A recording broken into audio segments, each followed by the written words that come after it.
बस्तर दशहरा समिति के द्वारा विश्व का ऐतिहासिक बस्तर संपन्न किया जाता है। बस्तर दशहरा के लिए 4 और 8 पहिए वाला रथ जो तैयार किया जाता है वह परंपरागत तरीके से तैयार किया जाता है। जिसमें एक परंपरा बस्तर दशहरे में वार्षिक बस्तर दशहरा की चौथी महत्वपूर्ण रस्म नार फोड़नी संपन्न हुई। बस्तर की दशहरे के लिए 4 पहियों वाला फूल रथ बन रहा है और इस फूल रथ का पहला पहिया बनकर तैयार हो गया है। इस पहिए में एक्सेल लगाने के लिए बीच में एक होल किया गया। इस विधान को ही नार फोड़नी रस्म कहा जाता है। यह परंपरा बस्तर दशहरा समिति के पदाधिकारियों और रथ कारीगरों की मौजूदगी में पूरी की गई रस्म 4 पहियों वाला फूल रथ बनाया जा रहा है। नार फोड़नी रस्म पूरी रथ का पहिया बना मोंगरी मछली चढ़ाई परंपरा करीब 613 साल पुरानी है। पहले रथ के पहियों को धोया गया, जिसके बाद इसमें लाई चड्डा अंडा अर्पित कर पूजा अर्चना की गई। इसके बाद मोंगरी मछली और अंडे के साथ ही बकरा चढ़ाया गया। पहियों के मध्य छेद करने पारंपरिक औजारों का उपयोग किया। जानकारी के मुताबिक बस्तर दशहरा के तहत इस वर्ष 4 पहियों वाला रथ तैयार किया जा रहा है।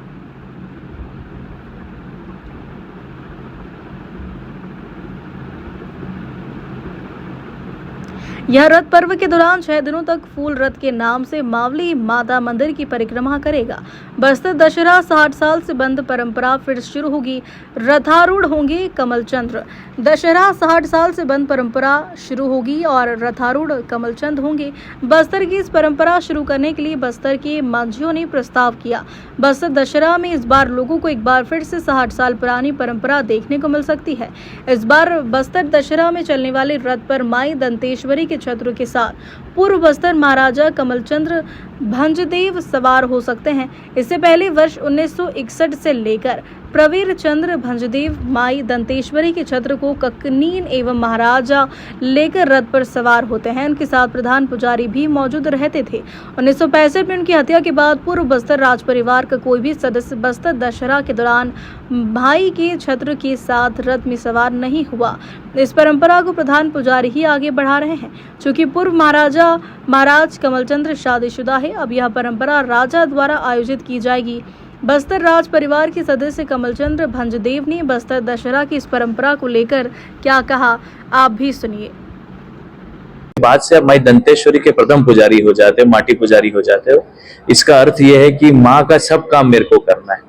और उसका एक और प्रॉब्लमेटिक जो बात होती है एक राजा की, वो ये होती है जो दुखद भी होती है कि आप कहीं मुख अग्नि नहीं दे सकते, आप दुख घर में नहीं जा सकते, आप किसी भी ऐसे कृत्य में नहीं जा सकते जहां छूत की प्रावधान है, क्योंकि आप दंतेश्वरी माई के पुत्र का भी रूप दिया गया है। माटी पुजारी भी आप हो, महाराजा भी आप हो, तो ये तीनों पदवी को लेकर के चलना।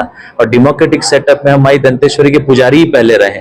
और डेमोक्रेटिक सेटअप अगर बस्तर रियासत में देखा जाए तो मुरिया दरबार सबसे बड़ा उदाहरण है। 1400 के आसपास हमने मुरिया दरबार चालू किया, जिसमें कि राजा को भी पनिशमेंट दिया जाता है, जिसमें कि हम बाहर रहने का कार्यक्रम जो कि कल है, जिसमें आप जाएंगे, जिसमें महाराजा बाहर रहनी है, महाराजा नया खाई भी है। और साथ साथ ये कार्यक्रम आपको पूरे विश्व में कहीं नहीं मिलेगा कि 75 दिन चलने वाला दशहरा, जो कि आज 77 डेज का है इस साल, और साथ साथ सबसे लंबा चलने वाला दशहरा आज के दिन पूरे विश्व में कोई है तो बस्तर रियासत का, क्योंकि हमने 1400 से चालू किया और कोविड महामारी के समय में भी हमारा बस्तर दशहरा रुका नहीं। माई की ये शक्ति रही।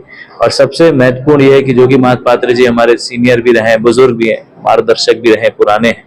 इनका हमेशा ये रहा कि महाराज रथारूढ़ कब होंगे, क्योंकि रथपति की उपाधि जो थी वो राजा को मिली प्रचार हो गया है ऑल इंडिया स्तर पर। जी, मैंने अपने स्टेटमेंट दिया है। और सबसे बड़ी बात ये थी कि राजा को रथपति की उपाधि मिली थी। ये भी अपने आप में बहुत बड़ा चीज था कि आज के दिन पुरी के महाराज जो कहते हैं, जिन्हें हम गजपति बुलाते हैं, जब हमारे राजा पुरुषोत्तम दंडाचरण करके पुरी गए, उन्हें रथपति की उपाधि मिली और साथ साथ सुभद्रा का रथ भेंट में दिया गया।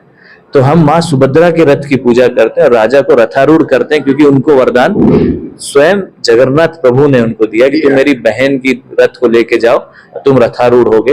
तो वो सम्मान बस्तर राजघराने को मिला। डायरेक्टली किससे मिला? जगन्नाथ प्रभु से मिला। और आज दिन तक वो परंपरा चली आ रही है, जो कि थोड़ी टूटी है, जिसके लिए हम सब दुखी हैं। सब चाहते हैं कि राजा आप चढ़े। उसका भी संघर्ष हमारा चालू है कि आने वाले समय में वही परंपरा जो आदिवासी समाज चाहता है, हमारे लोग चाहते हैं, हमारा पूरा समाज चाहता है, बस्तर का सभी समाज ये चाहता है कि जल्द से जल्द जो राजा की पदवी थी और राजा जो बैठते थे और जिसका सम्मान के प्रति हम लोग देखते थे, वो चीज रुकी गई है। वो भी पॉलिटिकल डिस्टर्बेंस था। आज सब कुछ समाप्त हो चुका है। अब हमारा कोशिश ये है कि जल्द से जल्द वो परंपरा को, और बहुत सारी ऐसी परंपरा जो रुक गई थी, मैंने उसको कोशिश किया कि सब वापस पुनर्वसी तरीके से स्टैब्लिश करके लाने का।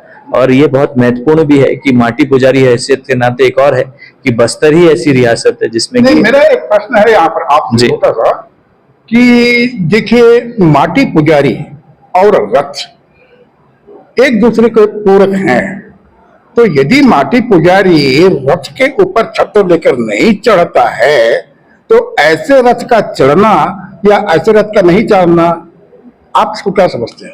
मुझे लगता है कि उसका अपमान है, क्योंकि जो आप जगन्नाथ प्रभु ने जो इतना बड़ा सम्मान एक राजघराने को दिया, और इसका ऐसा नहीं जो मैं और महापात्र जी बोल रहे हैं, हम दोनों बोल रहे हैं, ऐसी बात नहीं है। ये ऑथेंटिकेटेड डॉक्यूमेंटेड रिकॉर्ड्स है। आप जाके कहीं भी सर्च कर लीजिए, पूरी जगन्नाथ मंदिर में सर्च करेंगे मिल जाएगा, अपने दंतेवाड़ा में मिल जाएगा, और किसी भी आदिवासी समाज के लोगों को बोले, जो बुजुर्ग होंगे, जो 90 वर्ष के होंगे, कितने लोग ये सब बोल देंगे कि महाराजा प्रवीर चंद बंसदेव ही चढ़ते थे, महारानी साहब के साथ चढ़ते थे और राजा ही चढ़ते आए हैं। तो मगर कहीं ना कहीं ये दुर्भाग्य है कि आज उस रथ का अपमान करा जाता है और लोग उसको अच्छे से नहीं मानते हैं। मगर हमारा एक राजा होने के नाते हमारा हमेशा ये कर्तव्य रहा है कि हमारी जो परंपरा है उसको निर्वहन करें, उसको रोकने का प्रयास ना करें। मगर हम लोगों को भी क्षति होती है जब पुराने लोग हमें बताते हैं कि महाराज खिलवाड़ किया जा रहा है परंपराओं से, तो दुखद लगता है। हम कोशिश ये करना चाहिए कि जो परंपरा है उसे वापस पुनर्जीवित करके हम उस शक्तियों को वापस लाएं, ताकि जगन्नाथ प्रभु का आशीर्वाद, माई दंतेश्वरी, माउली माता और असंख्य देवी देवताओं का आशीर्वाद हमारी जनताओं के साथ बना रहे। तो आज श्रीमंत कमल चंद्र भंजदेव जी, बस्त्राधिपति के उत्तराधिकारी, जो संपूर्ण भारतवर्ष में महाराजा के उपाधि से अलंकृत हैं, जो संपूर्ण छत्तीसगढ़ के एकमेव महाराजा हैं, जो मध्य प्रदेश के राजन कहलाते हैं, इनका इतिहास जी हम आगे खोलकर देखते हैं तो पूरी खम्माम दक्षिण भारत में आज भी इन्हें बुलाया जाता है कि वहां जाकर वे अपना राज्य काज संभालें। किंतु एक लंबे समय से यहां पर आकर सब इस मिट्टी में अपने आप को अर्पण कर दिया, और यही कारण है कि यहाँ का प्रेम, यहाँ के आदिम जनजातियों, यहाँ के प्रजाजनों का जो प्रेम है, इस राज परिवार को बाहर जाने नहीं दिया। महाराजा कमलचंद्र भंजदेव जी ने कहा कि माटी पुजारी का क्या महत्व है, और भी दूसरे विषयों पर उन्होंने अपना विचार व्यक्त किया। और हम महाराजा टिफोर बहुत शुभकामनाएं देते हैं दशहरा के लिए, और अग्रिम रूप से उन्हें दीपावली के लिए भी बधाई देते हैं। वे चिरंजीव हों, और इसी तरह से लाखों प्रजाजनों के साथ, लगभग मैं समझता हूं कि 45 लाख के आसपास होगी इस समय बस्तर की जो जनसंख्या है, लगभग 45-46 लाख जो प्रजाजन हैं, इनके बीच लोकप्रिय होकर ये आगे बढ़ते रहें, यही हमारी कामना।